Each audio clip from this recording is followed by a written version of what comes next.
Bonjour à tous, on est vraiment ravis de vous retrouver aujourd'hui pour ce webinaire Zoom pour la santé, Zoom pour les établissements de soins. On a le bonheur aujourd'hui de recevoir Jimmy Siméon, qui est le DSI du CHU de Guadeloupe. Bonjour Jimmy, on est vraiment ravis de vous avoir avec nous.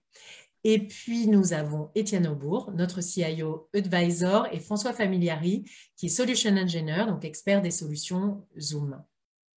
Pendant tout le webinaire, pouvez poser des questions dans la petite section Q&A ou Q&R selon la version de votre Zoom et on y répondra en fin de webinaire. Nous allons d'abord parler des communications unifiées au sein des établissements de soins et dans le secteur de la santé tels qu'elles sont aujourd'hui, les usages qui en sont faits dans le secteur de la santé et dans les hôpitaux, en particulier avec Jimmy Siméon. Et enfin, on parlera de la sécurité, Zoom et la sécurité, ce qui est évidemment très important dans le secteur de la santé. Je passe donc la parole à Étienne.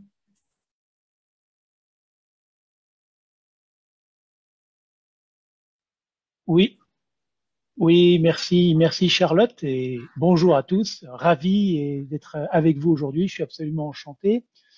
Alors, pour parler des communications unifiées, je vais vous donner quelques grandes lignes, d'une façon générale, avant ensuite donc de rentrer dans la spécificité du secteur hospitalier avec Jimmy.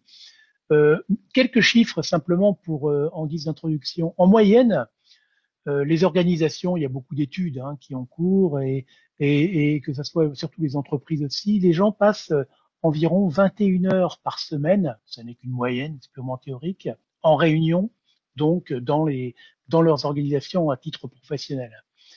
Donc, et toutes ces organisations professionnelles, que ce soit le public, que ce soit le privé, on voit aussi que encore aujourd'hui, beaucoup d'outils sont utilisés, enfin, énormément d'outils différents. C'est le fruit de l'histoire, ce qu'on appelle en anglais le legacy. Et donc, ces outils créent évidemment une fragmentation, une sorte de silotage qui est compliqué après à gérer et qui, justement, en termes de communication, crée pas mal de difficultés. Alors, la communication unifiée, c'est quoi? Je dirais c'est trois choses. La première chose, c'est bien sûr, ce sont des outils, des moyens de communication tels que le téléphone fixe, le téléphone mobile, la visioconférence bien entendu, tous les ponts de conférences. Ça, c'est la première partie. La deuxième partie, c'est aussi tout ce qui touche le secteur, ce qu'on appelle les outils de travail collaboratif. Là, ce sont la messagerie, ce sont les outils de présence, c'est les systèmes de conférence, de partage et de gestion de documents. Et tout ça, donc, s'intègre et permet d'intégrer aussi, c'est le troisième pilier, si vous voulez, donc, des outils de bureautique. Alors, ce que j'appelle bureautique, ce sont des outils d'agenda, de gestion d'agenda, de traitement de texte, etc. Donc, quand on parle de communication unifiée, en fait, cet univers d'une communication unifiée doit permettre aux utilisateurs de pouvoir y accéder d'une façon transparente et facile, bien entendu, surtout à continuer à employer en parallèle tous les outils informatiques qui leur sont nécessaires.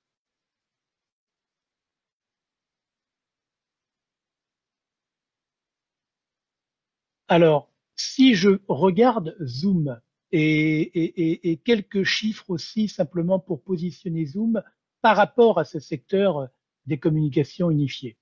Juste pour mémoire, Zoom est encore une société très jeune, créée en 2011.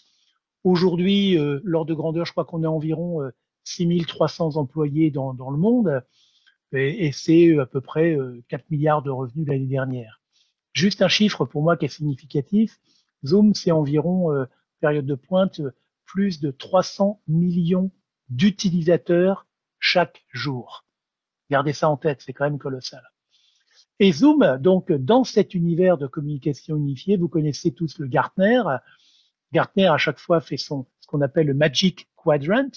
Donc, il regarde toutes ces solutions et les positionne. Euh, Ceux qui sont leaders et ceux qui sont les plus visionnaires sont plutôt en haut à droite. Et, et clairement, Zoom est positionné. Ça fait 6 ans, en fait, que le Gartner positionne Zoom en tant que leader dans ce domaine des communications unifiées. Alors, pourquoi? La première raison, elle est très simple. C'est bah, c'est une question de performance. Je sais que je radote et je le redis à chaque fois, mais en termes simples, Zoom, ça marche. C'est très simple, très très intuitif. C'est sûr. François donc en parlera tout à l'heure. Donc et c'est fiable. Donc c'est vraiment ce qui fait la différence pour les entreprises bien entendu. Et c'est pour ça aussi d'ailleurs que le grand public s'en est emparé au moment du Covid, hein, et que Zoom a eu ce déploiement absolument, cette accélération phénoménale au moment du Covid, parce que c'était très intuitif et simple d'accès. Et donc, ça a permis au monde entier vraiment de s'accaparer cette solution, qui est une solution, une fois de plus, dédiée au monde professionnel. Mais de par sa simplicité, eh ben, le public s'en est emparé. Trois autres points que je tiens à mentionner aussi par rapport à ce positionnement de Zoom. Gardez en tête qu'il y a une gamme d'options, de déploiement en termes de flexibilité qui permettent énormément de choses, hein. Tout ce qui touche les domaines de l'intégration, etc., on en reparlera. On a une grande communauté de partenaires également. Et le dernier point, et je sais que Jimmy en parlera tout à l'heure, c'est le rythme des innovations. Euh, on est connu pour innover vite, pas simplement de l'innovation pour de l'innovation, mais avec nos clients, pour nos clients, et surtout, et j'arrêterai là sur ce slide, ça permet à nos clients, par les API et les SDK, d'utiliser Zoom et de s'appuyer sur Zoom pour eux-mêmes innover dans leur propre business, dans leurs cas d'usage qui sont absolument multiples. Quand on parle de communication unifiée, et là je reste aussi toujours en termes génériques, une fois de plus, c'est l'avant-dernier slide, après on ira sur le détail de la santé, mais gardez en tête que c'est pas juste une solution de vidéoconférence. Même si Zoom, effectivement, en termes architectural, c'est une de ses très très grandes forces, donc c'est vidéo first, ce qui fait qu'en termes de performance, on est imbattable par rapport à toutes les autres solutions. Gardez bien en tête que Zoom, c'est vraiment une plateforme. Et il y a un peu, vous voyez, cette grande roue là de tout ce qui touche le domaine des communications unifiées. Si je regarde, si je pars du haut à droite, vous voyez ce qui est le bleu clair. Donc, on a toutes les solutions de communication audio, tout ce qui est visuel, bien entendu. Ça crée bien entendu toute une indépendance par rapport à tout ce qui est hardware. On a la téléphonie, on a tout ce qui est le cloud, tous les webinaires dans le cloud. On a aussi, vous voyez, en bas de la plateforme, donc tout cet environnement, cet écosystème de partenaires et qui est fait pour les développeurs. Je parlais effectivement des APIs, des SDKs. La marketplace, on a plus de 1000 applications qui sont utilisées, qu'on peut utiliser directement intégrées dans Zoom. Et enfin, le dernier chapitre, et là encore, je vais très très vite parce qu'on veut aller vite sur le secteur de la santé, mais gardez en tête que on a beaucoup de solutions, ce qu'on appelle les Zoom Rooms, euh, qui permettent effectivement de créer des conférences euh, connectées, avec aussi tout ce qui touche tout ce qui est signalétique, enfin digital signage, donc euh, c'est tout ce qui est services d'affichage, voilà, je cherchais le terme, tout ce qui est display aussi en termes organisation, planning, énormément de solutions et d'innovations, et c'est pas fini, dans ce secteur-là. Voilà.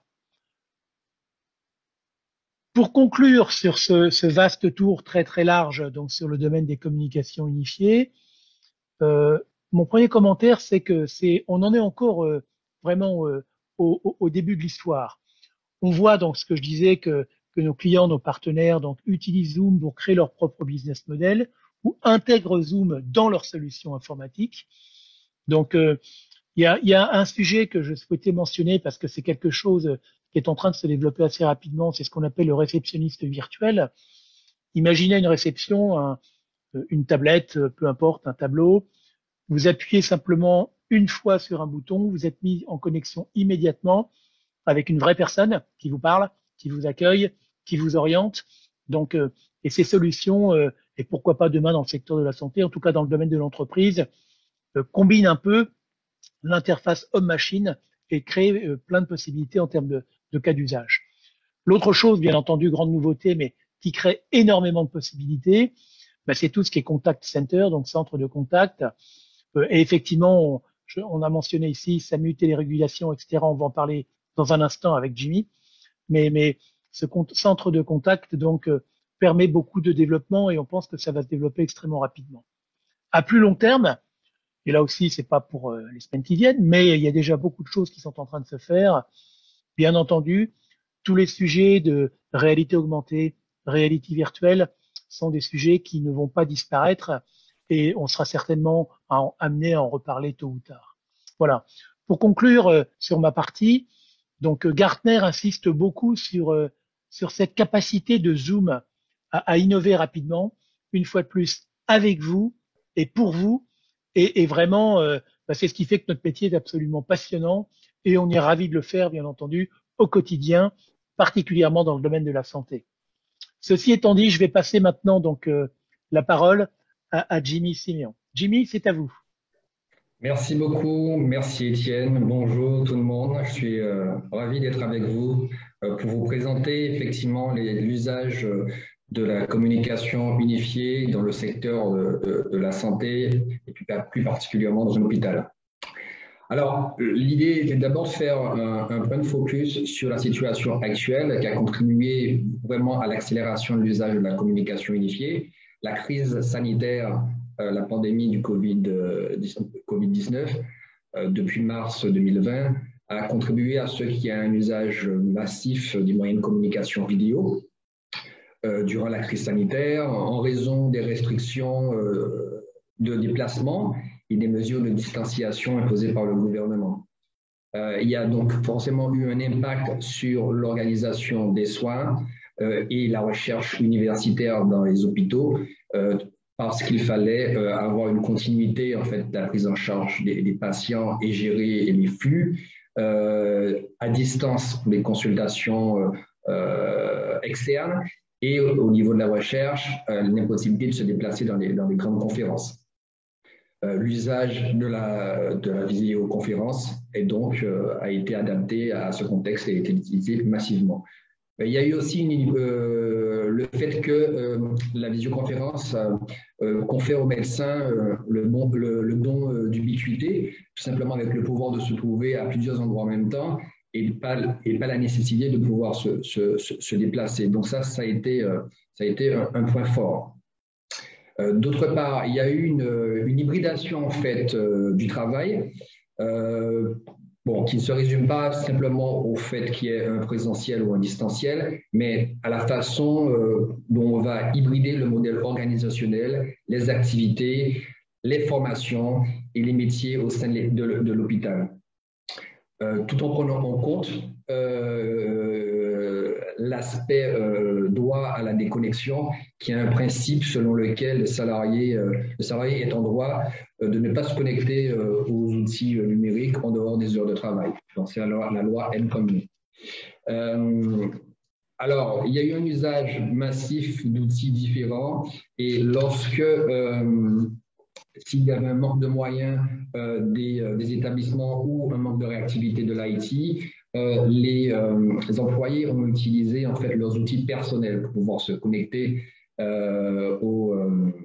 et pouvoir discuter entre eux, avec parfois une multitude d'outils en interne qui préexistaient. Les usages communs, c'était d'avoir son téléphone professionnel, personnel, le DECT qui est utilisé dans les hôpitaux pour que les professionnels puissent communiquer entre eux et leurs ordinateurs. Et ce qu'on observe et les conséquences, c'est que face à cet écosystème, ils ont bien souvent utilisé d'une part les outils de visioconférence, mais qu'ils ont achetés, qu'ils ont acquis eux-mêmes, donc ce qu'on appelle le shadow IT, c'est l'informatique qui est hors de contrôle de la DSI. Donc cela pose un certain nombre de problèmes de compliance et de sécurité, de traçabilité de ce qui est fait, de ce qui est changé, pour même une perte de recettes potentielles si il y a des mauvais usages associés à la téléconsultation qui doit se faire par des outils professionnels avec l'appui d'outils de visioconférence, mais dans lequel on ne doit pas échanger les données patients. Ce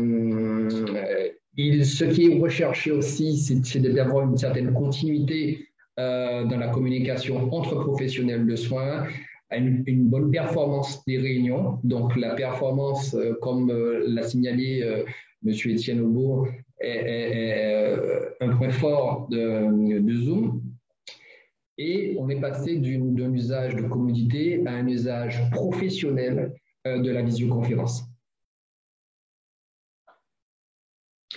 Alors, juste pour comprendre un petit peu les enjeux et les processus dans un hôpital, puisque c'est ça le focus qu'on fait donc aujourd'hui, pour améliorer l'expérience utilisateur au sein des hôpitaux et aussi avec le médecin de ville, il faut en fait qu'il y ait un parcours patient performant et qui s'associe à des outils de communication unifiés. Cela permet donc de proposer de nouveaux services pour la prise en charge en amont du patient. Ça concerne tout ce qui est la prise de rendez-vous avec l'hôpital, la préadmission. Ensuite, dans son cycle, alors dans la prise de rendez-vous, bien sûr, on peut imaginer, et c'est ce qui se fait dans certains hôpitaux, la prise de rendez-vous en ligne, mais aussi la prise de rendez-vous visuelle avec un opérateur qui puisse orienter en fait l'usager et le patient qui arrivera au sein de l'hôpital, avec une meilleure convivialité pour pouvoir poser ses questions. Ensuite, après, une fois qu'il y a eu la première prise de contact avec le médecin, le patient se retrouvant malheureusement hospitalisé, il peut donc pouvoir interagir avec ses proches par des terminaux multimédia dans lesquels sont embarqués de la visioconférence et des outils de visioconférence pour lesquels Zoom s'intègre aisément. Ça, c'est l'expérience de l'utilisateur. Et les usages professionnels au sein de ce cycle d'hospitalisation, c'est que le médecin peut consulter un certain nombre de ses experts pour pouvoir donner des avis d'expertise sur des cas compliqués et des maladies rares par des moyens professionnels de téléexpertise. Et ces moyens de téléexpertise, ces logiciels embarquent ou pas des moyens de communication visuelle, audio et vidéo, mais qui ne sont pas toujours performants. Et là, les Zoom peut être en appui et en support à la partie visuelle pendant que le professionnel de soins utilise son logiciel pour partager les dossiers patients avec son interlocuteur en face, lors d'un téléstaff ou lors d'une réunion de concertation pluridisciplinaire. Ensuite, le dernier cycle de la prise en charge du patient, c'est tout ce qui est prise en charge en aval. Le patient doit sortir. Il y a une lettre de liaison qui est faite à son médecin traitant et le professionnel de santé dans l'hôpital peut, par le biais de la visioconférence, le biais de Zoom, pouvoir interagir avec le médecin traitant pour pouvoir discuter des dossiers en toute convivialité. Voilà. Donc là, on a fait le point sur le cycle du patient à l'hôpital. Alors, quels sont les usages? Concrètement, ce qu'on a pu voir, c'est que lors de la crise sanitaire et lors des crises, tout simplement, l'usage de la visio a un intérêt en termes de communication unifiée. Alors, les crises sont gérées dans le secteur de la santé soit par un plan ORSAN au niveau national, soit par des plans blancs qui sont traités dans chaque hôpital. La vidéo et l'audio, comme je viens de préciser, est en appui au logiciel de télémédecine dans un contexte de consultation, prise de rendez-vous avec un patient pour faire un diagnostic. Lors d'une expertise, lorsque les médecins se concertent entre eux pour pouvoir statuer sur un cas complexe de patient. Lors d'une régulation, lorsque le SAMU, le 15 SAMU intervient et qu'il a besoin d'avoir un visuel, soit avec les pompiers, soit avec l'intervenant urgentiste qui est sur place pour le conseiller. avec un suivi lors de l'hospitalisation à domicile, où là, la partie visuelle et audio a du sens. Et tout ça avec des outils performants, puisque ce qu'on constate, c'est que ces outils doivent faire face aussi à de la mobilité dans des contextes opérationnels où le réseau pourrait être mauvais. Et c'est là où Zoom fait totalement la différence.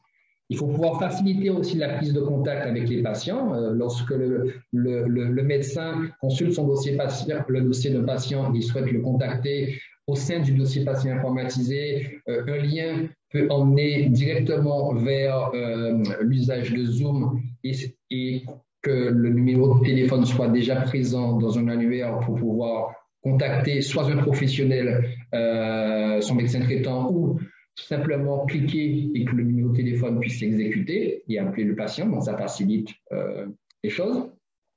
Pouvoir contrôler aussi tout ce qui est réalisation au sein de l'hôpital, puisqu'il y a énormément de travaux au niveau des bâtiments, des actions au niveau de la logistique. Et là, les directeurs des fonctions de support ont besoin apparemment de visuels pour pouvoir voir ce qui a été réalisé. Des standards d'accueil qui lui aussi peut faire face à des appels massifs et pour lesquels on peut utiliser de la téléphonie sur IP avec la plateforme Zoom, on le verra tout à l'heure, et aussi permettre aussi un accueil visuel avec l'opérateur, avec des facilités de pouvoir décharger aussi le flux lorsqu'il y a des pics sur les prestataires, tout simplement à cause avec l'agilité de la solution Zoom. Une communication unifiée en mobilité, le télétravail pour les administratifs et les téléastreintes des médecins. Lorsqu'ils sont à domicile, ils sont appelés par téléphone. Bien souvent, ils n'ont pas du tout de visuel. Et la partie visuelle, on sait très très bien que pour un médecin, ça a de l'importance pour pouvoir donner un avis depuis à distance.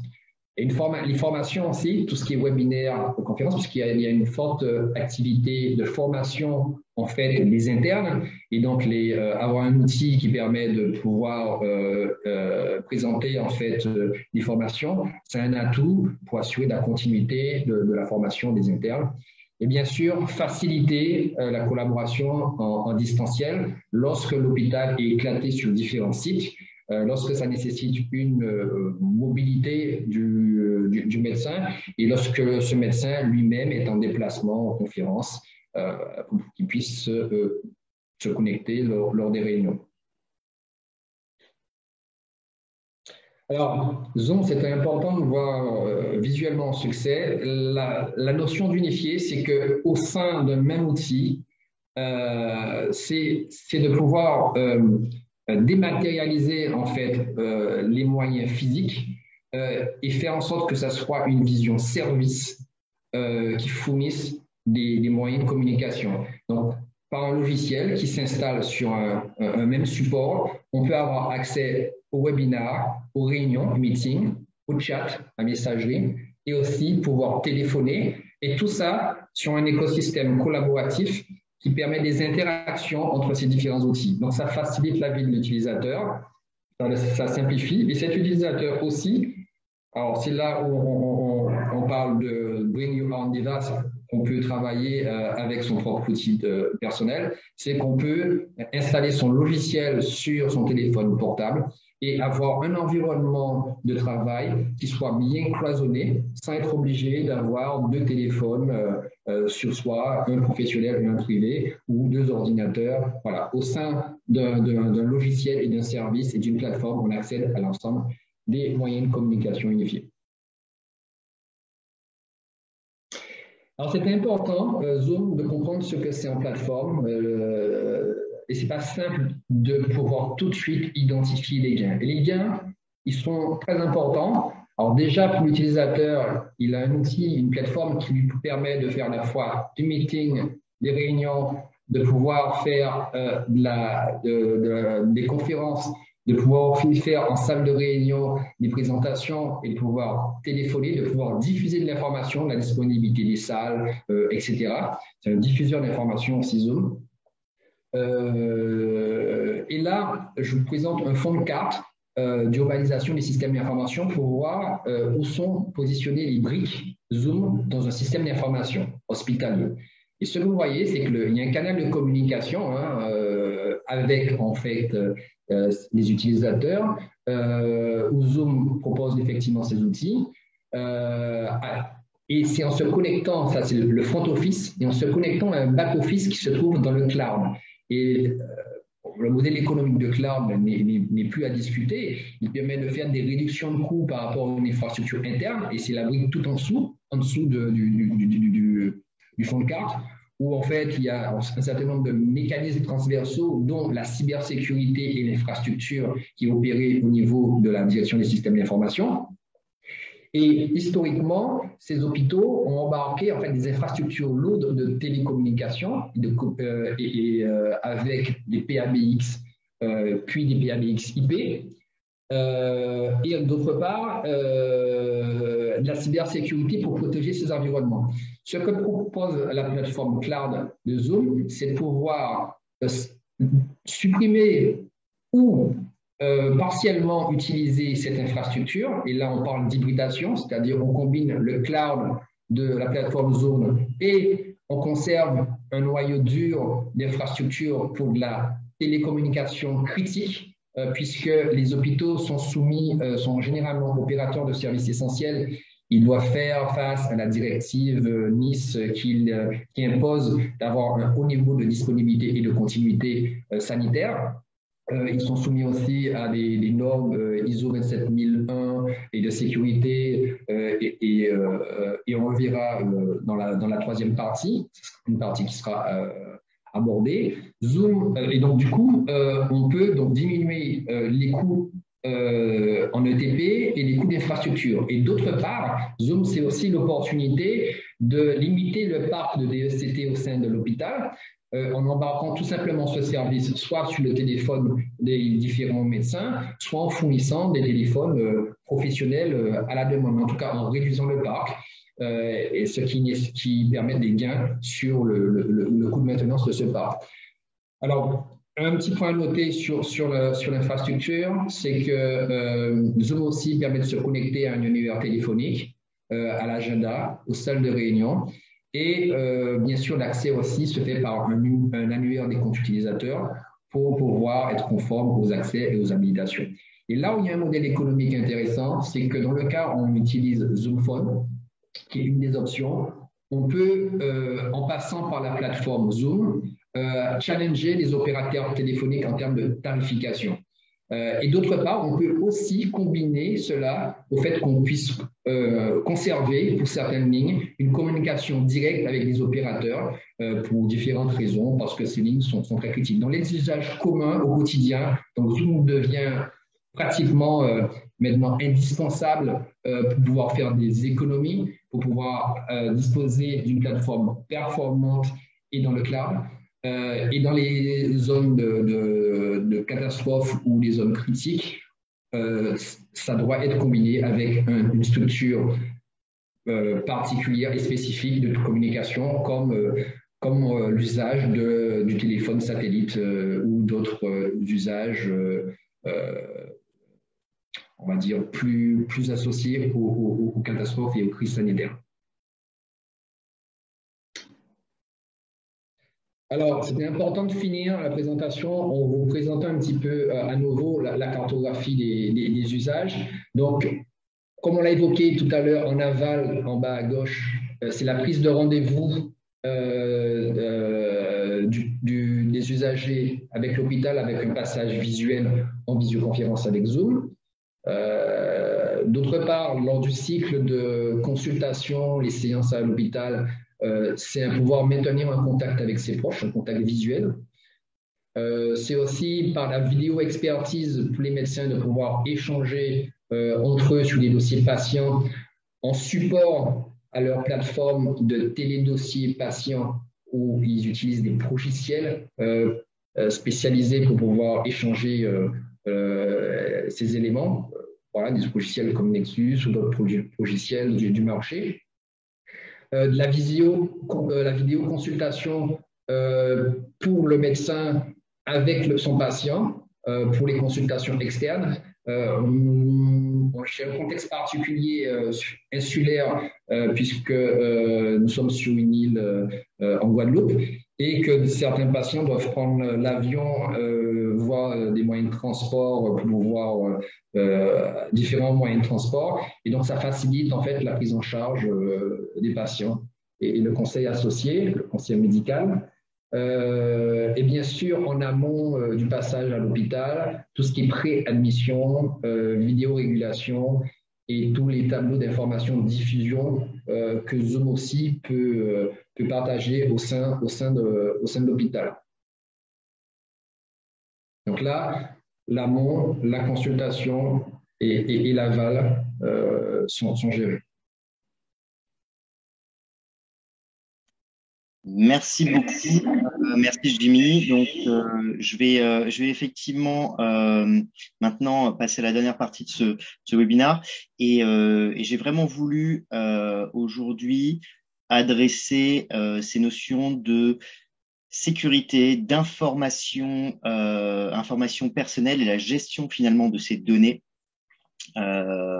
Et de voir un petit peu ça dans le contexte effectivement à la fois de le contexte de l'environnement de santé puis de l'utilisation des plateformes de communication. Alors pour commencer un petit peu cette introduction sur ce sujet-là, je voulais revenir sur ce qui était la certification HDS que vous connaissez certainement tous. Cette certification HDS donc qui est obligatoire pour effectivement tous les organismes publics ou privés qui héberge, exploite ou réalise des sauvegardes de données de santé, avec plusieurs types de certificats, hein, la notion de certificat hébergeur d'infrastructure physique ou hébergeur infogéreur, et puis les exigences qu'il y a dans cette certification HDS. Et quand on regarde un petit peu les exigences, on voit que 80% de ces exigences sont incluses dans une norme qui s'appelle la norme ISO 27001, qu'il y a une partie qui est inclue dans une autre norme qui s'appelle la norme ISO 20000, et que au final, qu'est-ce que ça traite de manière générale, cette certification HDS? Ça traite de la protection des données de santé à caractère personnel et ça donne un cadre de réglementation sur ces données, sur le traitement de ces données, sur la localisation de ces données. Et quand on regarde un petit peu plus l'interaction avec d'autres normes, on voit qu'il y a une vraie complémentarité. Aujourd'hui, j'ai évoqué HDS, ISO 27001, il y a aussi les normes dont on parle qui s'appellent le RGPD, propre à l'Europe. Et quand on regarde un petit peu ces trois normes-là, on s'aperçoit qu'il y a des exigences communes. Je viens d'en parler, la norme ISO 27001, elle comprend déjà une grande part des exigences du référentiel HDS. Et d'ailleurs, il y a un des critères qui est spécifiquement le traitement des données à caractère personnel. Et on voit aussi que la norme RGPD, elle encadre cette collecte et ce traitement de données personnelles de manière un petit peu plus large puisqu'elle ne le restreint pas aux données seules de santé ou aux données seules des patients, mais aux données de tous les utilisateurs des solutions cloud. Alors, sur effectivement, ce qui est intéressant de regarder et de s'attarder, c'est quelles sont les données qui sont utilisées dans le cadre et qui sont échangées dans le cadre des plateformes UCaaS. Vous avez bien compris, quand on parle d'HDS, c'est vraiment l'hébergement de ces données. Et finalement, quelles sont les données qui sont concernées? On a tout ce qui est flux audio, vidéo et de présentation. Et concrètement, c'est ce qu'on fait aujourd'hui et c'est ce que vous faites peut-être de manière régulière lorsque vous faites des réunions, des meetings virtuels avec des collègues, des patients ou autres. Donc ces flux-là, audio et vidéo et présentation transitent effectivement au niveau du cloud. Des fichiers qui peuvent être transférés au travers notamment des outils de chat. Jimmy Siméon en a parlé effectivement, la notion de plateforme, et aujourd'hui quand on parle de plateforme de communication unifiée, on a aussi cette notion de chat qui est inclus dans la majorité des outils et notamment dans l'outil Zoom. Il y a aussi toutes les données qu'on appelle les métadonnées. Les métadonnées, ce sont toutes ces données qui ne sont pas forcément visibles, mais qui vont permettre de savoir à quelle heure a débuté le meeting, à quelle heure il a terminé, le nombre de participants qu'il y avait dans ce meeting, éventuellement les noms des participants qui ont participé à ce meeting. Donc ça, c'est des données effectivement qui sont stockées à un moment donné sur certaines plateformes de cloud. Et puis, à minimum, les comptes des participants et notamment plutôt des organisateurs ou pour certaines plateformes des comptes tout simplement des participants dans le cas où vous avez besoin de vous créer un compte pour participer à une réunion virtuelle, à un webinar ou à toute autre interaction que vous pourriez avoir avec ces plateformes de communication unifiée. Alors, juste sur vraiment la spécificité des données et est-ce qu'elles sont ou non hébergées. Je pense que c'est ça qui est intéressant. Quand on regarde les flux audio, vidéo et de présentation, ils ne sont pas sauvegardés par défaut, ils sont sauvegardés seulement lorsqu'il y a un enregistrement de la réunion en cours. Finalement, ces flux-là vont seulement transiter au niveau des serveurs, des plateformes, et elles vont être transitées de manière chiffrée, de manière à garantir la sécurité, de manière à garantir que même en cas d'une fuite d'informations ou d'une personne qui essaierait de faire une écoute de ces flux-là, le flux récupéré soit complètement illisible, soit un flux brouillé. Donc ça, c'est important. Ces flux transitent, mais ils ne sont pas stockés, ils ne sont pas hébergés. Et d'ailleurs, les options d'enregistrement peuvent être complètement désactivées sur les plateformes de communication unifiée, notamment sur Zoom. On peut complètement désactiver cette option-là. Le transfert des fichiers. Donc là, je vais distinguer deux choses, ce qu'on appelle le chat persistant, donc le chat que vous allez avoir en dehors d'un meeting, et puis le chat qu'on va pouvoir échanger au sein d'un meeting. Si on parle du chat persistant, on a possibilité de transférer certains fichiers. Et lorsqu'on transfère un fichier dans un chat persistant, effectivement, il est stocké sur des serveurs, tout simplement pour que la personne, lorsqu'elle le reçoive, peut-être 1 heure après ou 2 heures après ou 2 jours après qu'elle veuille le consulter, elle puisse le consulter. Donc ça, effectivement, ça fait partie de certaines données qui peuvent être stockées. Cependant, cette fonctionnalité peut être complètement désactivée. Donc on peut tout simplement dire, j'interdis, je désactive complètement cette notion de chat, cette fonctionnalité de chat au niveau du client Zoom, de manière à être certain qu'il ne puisse pas y avoir de transfert de données personnelles, d'informations patients au travers du chat et de manière à être certain qu'elles ne soient pas stockées sur des serveurs externes.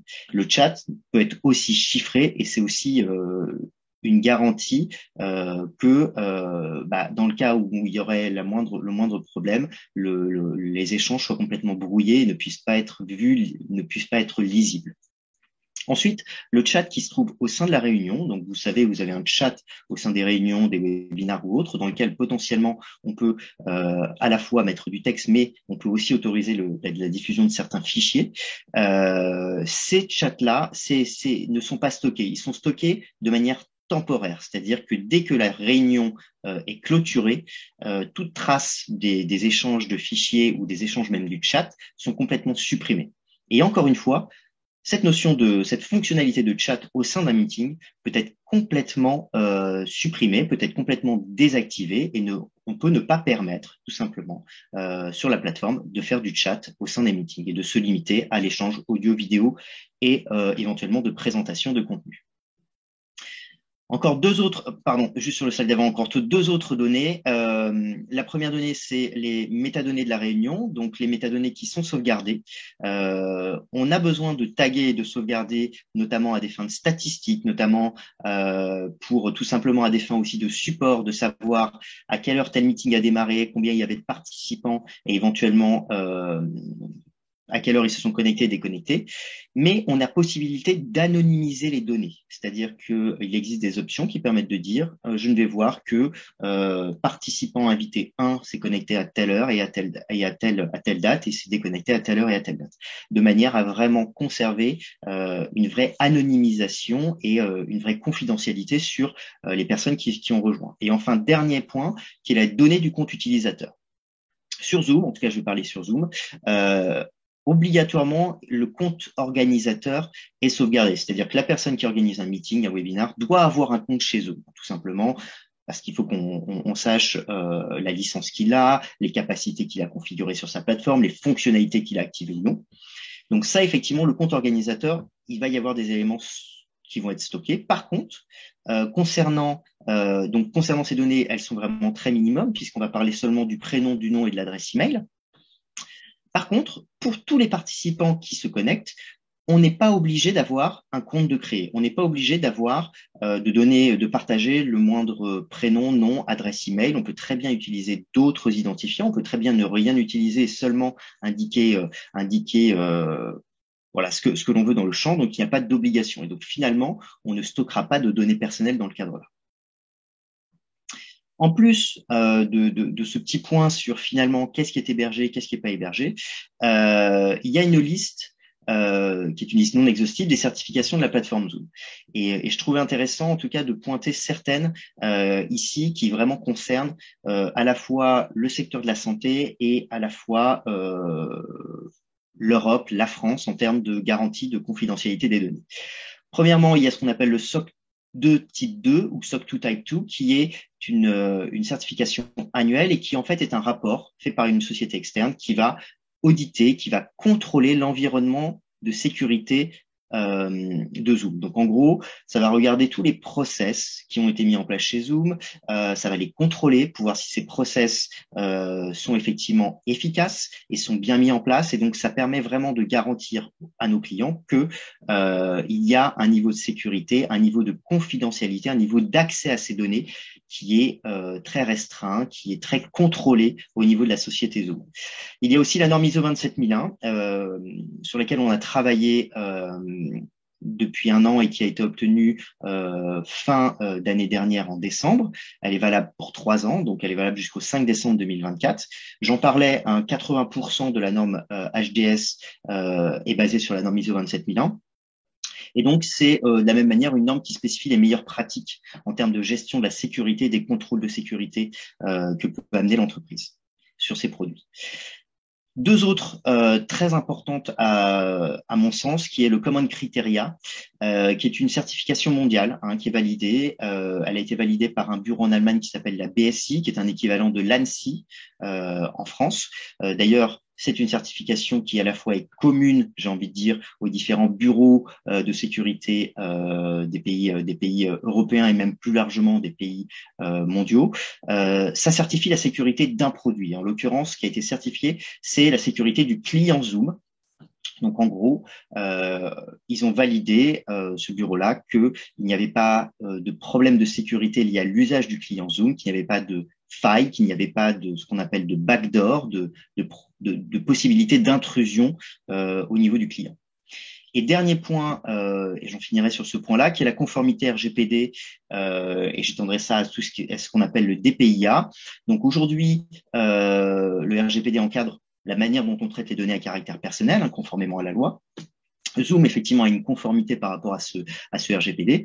Et on a très récemment aussi mis en place ce qu'on appelle un DPIA. Donc, c'est un Data Protection Impact Assessment, c'est-à-dire que en Europe, vous avez plusieurs pays qui sont leaders, dont la France, notamment sur ces sujets de confidentialité des données personnelles.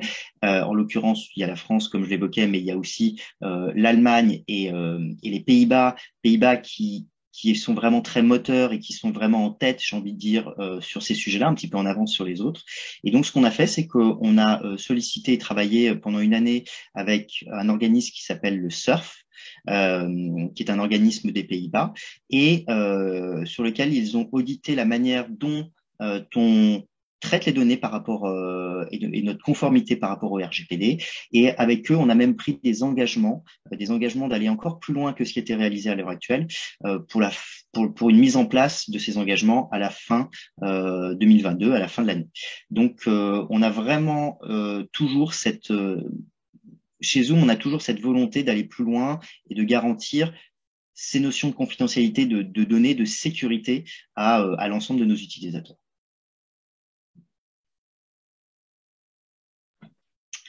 Alors Jimmy, je pense que vous avez vous voulez faire un petit résumé de cette partie-là. Merci Philippe. Mais écoutez, en résumé, les points clés de cette présentation sont que il est important pour le secteur de la santé, pour ce secteur qui est très sensible à la prise en charge du patient, de pouvoir bénéficier d'une solution qui soit sûre. Et pour qu'elle soit sûre, il faut qu'elle soit à la fois performante. Il faut qu'elle puisse assurer une continuité en termes de communication, même dans des cas de réseau dégradé. au sein de l'hôpital en cas d'incident, mais aussi à l'extérieur en mobilité. Et les points forts pour l'utilisateur, c'est d'avoir une interface qui soit intuitive, à la fois pour ceux qui utilisent et consomment en fait les services de meeting, de téléphonie ou de webinaire, mais aussi pour les administrateurs qui administrent la plateforme Zoom dans le cloud.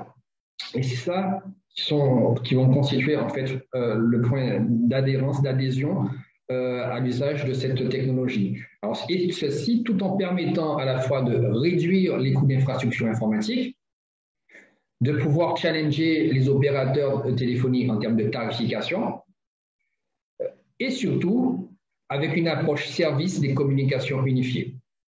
Alors, en résumé, et là, je pense qu'avec M. Étienne Aubourg, le CIO advisor de Zoom, M. François Familiari sur la cybersécurité et par l'animation de Mme Charlotte Nisieux, vous avez donc un panorama complet de ce que peut apporter la communication unifiée avec la plateforme Zoom pour le secteur de la santé et tout particulièrement pour les hôpitaux. Voilà, donc maintenant, nous allons passer, j'imagine, aux questions-réponses. Tout à fait, merci beaucoup Jimmy. Nous avons plusieurs questions qui s'adressent à chacun d'entre vous. D'abord, Monsieur Siméon, est-ce que vous pouvez nous indiquer quels sont les retours des équipes des médecins du CHU en Guadeloupe? Quel est le niveau de satisfaction des utilisateurs au sein de votre organisation?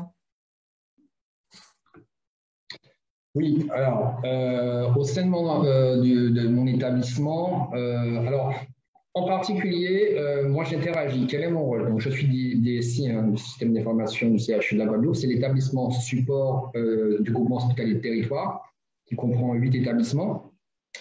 Je suis aussi membre d'une sous-commission, la sous-commission nationale des directeurs d'hôpitaux et la sous-commission, on va dire, numérique, la CNSI, qui regroupe les 32 hôpitaux de CHU. Et donc, nous avons travaillé au sein de cette cellule à la fois sur les stratégies des usages de visioconférence et l'usage des différents outils, puisque ça a un impact sur l'organisation et le quotidien.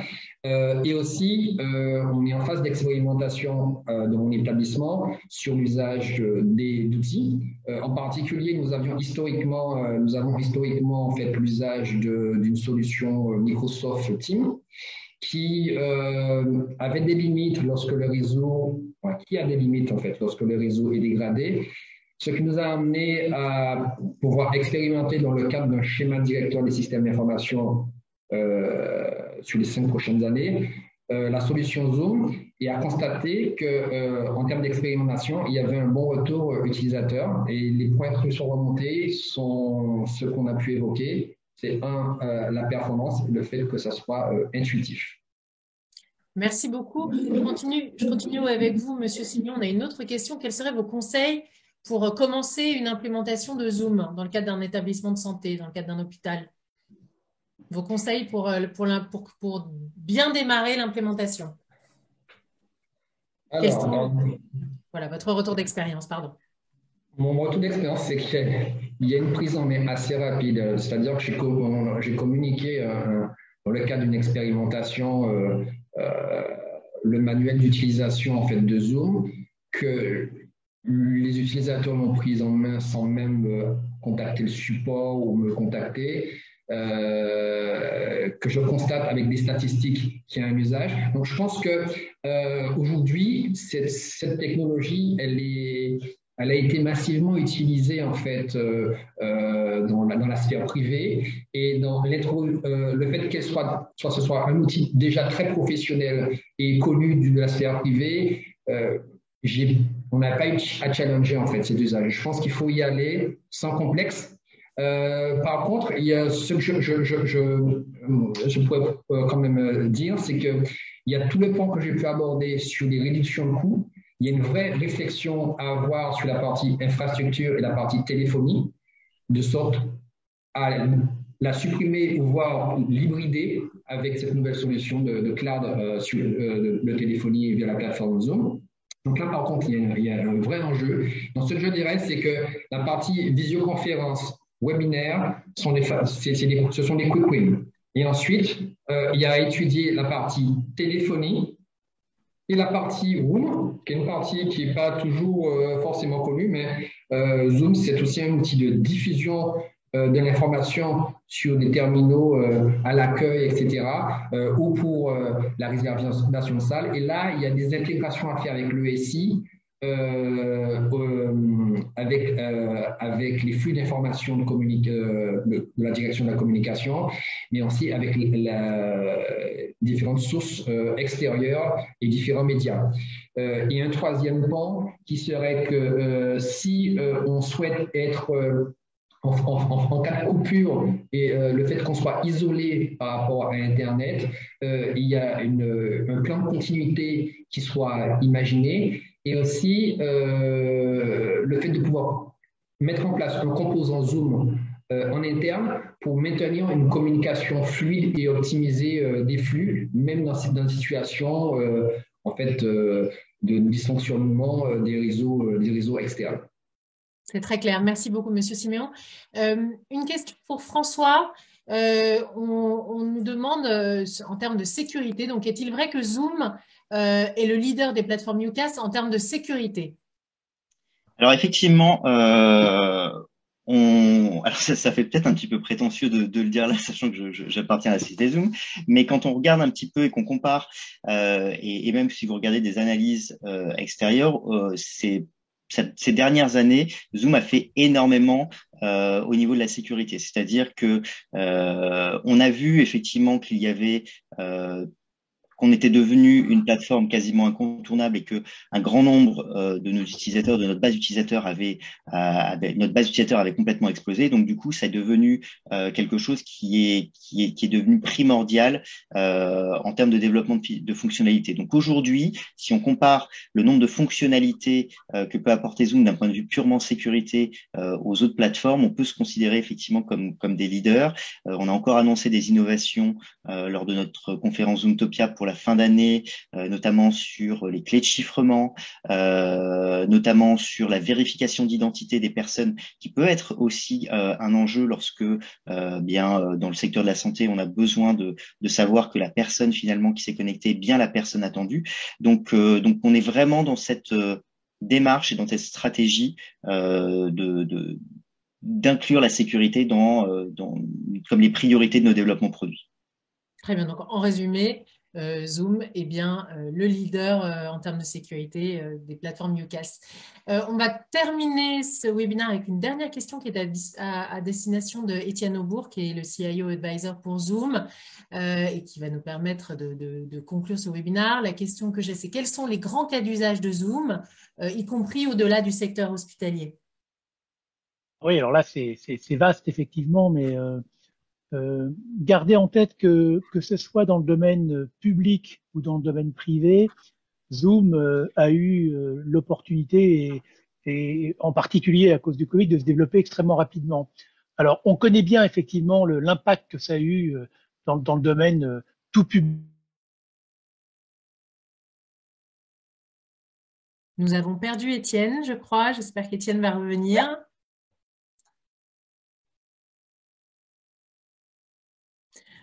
Bon, en attendant, François, Jimmy, est-ce que vous voulez conclure? Oui, bien sûr. Peut-être pour répondre effectivement sur les cas d'usage au-delà du secteur de la santé, on va trouver des cas d'usage qui vont être connexes, comme la notion de formation qui peut aussi être liée au secteur de la santé, mais qu'on va retrouver effectivement dans pas mal d'entreprises. On peut aussi penser à tout ce qui va être communication à large audience, organisation d'événements donc à destination de promotion, d'événements publics, de virtualisation d'événements physiques qui sont peut-être plus aujourd'hui possibles et qui permettent en fait, finalement cette virtualisation des événements qui étaient autrefois physiques va permettre d'aller toucher une plus large audience que seulement celle qu'on avait effectivement auparavant. Merci François. Monsieur Siméon, le mot de la fin?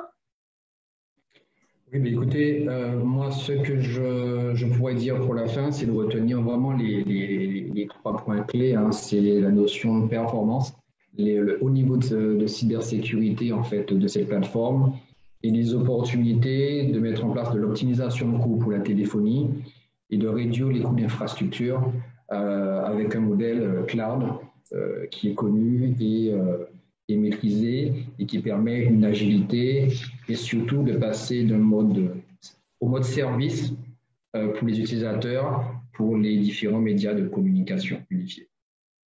Merci beaucoup. Donc, Monsieur Siméon, DSI du CHU de Guadeloupe, merci de nous avoir fait l'honneur de votre présence. François, merci beaucoup pour ton éclairage d'expert. Vous recevrez le replay très prochainement et je vous dis à bientôt. Bonne journée. Au revoir. À bientôt.